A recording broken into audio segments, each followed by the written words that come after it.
Nasagip sa Parañaque ang 14 anyos na estudyanteng Chinese matapos dukutin at putulan ng daliri ng mga kidnapper.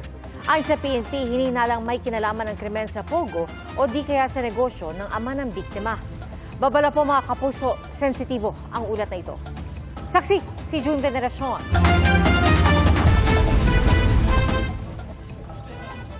Matapos ang 5 araw sa kamay ng mga kidnapper, nailigtas ang 14 anyos na estudyanteng Chinese. Inabandona siya ng mga kidnapper at natagpuan ng mga pulis sa bahagi ng Macapagal Avenue sa Parañaque kagabi. Agad siyang dinala sa kanyang ama at pagkatapos ito ay dinala sa ospital. May benda sa kamay ang binatilyo na pinutulan ng daliri ng mga kidnapper. Ayon kay Interior Secretary John Vic Rimulya, February 20 dinukot ang biktima. Pasado alas 2 daw ng hapon ang uwian nito sa eskwela, pero mag-aalas 4 na ay wala pa.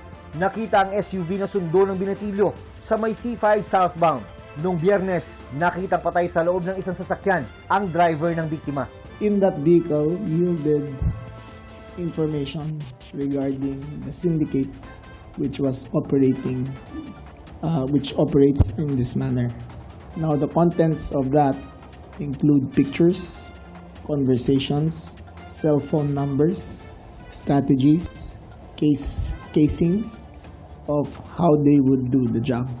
Pinatutubo sa halagang $20 million ang binatilyo, pero naibaba ito sa $1 million.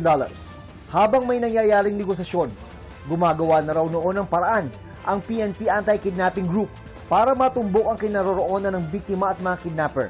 Nung Lunes ay nag-yield na ang AKG ng positive results out of the evidence found nang nagbiting na ng signal ang mga cellphone ng mga abductor. You have to understand that this group is very sophisticated. Yung tawag nila at kung nasaan yung bata ay magkahiwalay na lugar. Pero ang daming numerong naiwan doon. Kahapon ng hapon, sinundan ng PNP ang na-detect na signal mula sa mga kidnapper hanggang sa ma-rescue na nga ang biktima.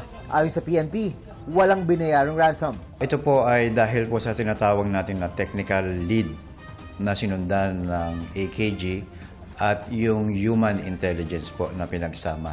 Kaya po napilitan na ibigay na lang po ng mga kidnappers po o ng mga abductors yung pong batang estudyante.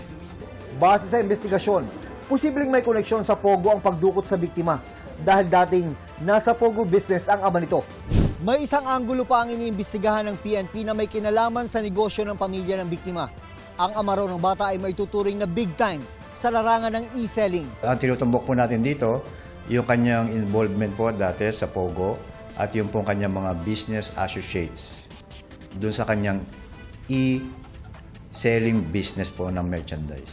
Iniimbestigahan din kung may kaugnayan ito sa harapang pagbaril ng isang Chinese sa kapwa niya Chinese sa loob ng isang restaurant sa Makati City noong 2024. Ang lalaking namaril, sinasabing person of interest sa pagkidnap sa estudyante. Sinasabing posibleng may kaugnayan sa sindikatong galing sa Pogo operations.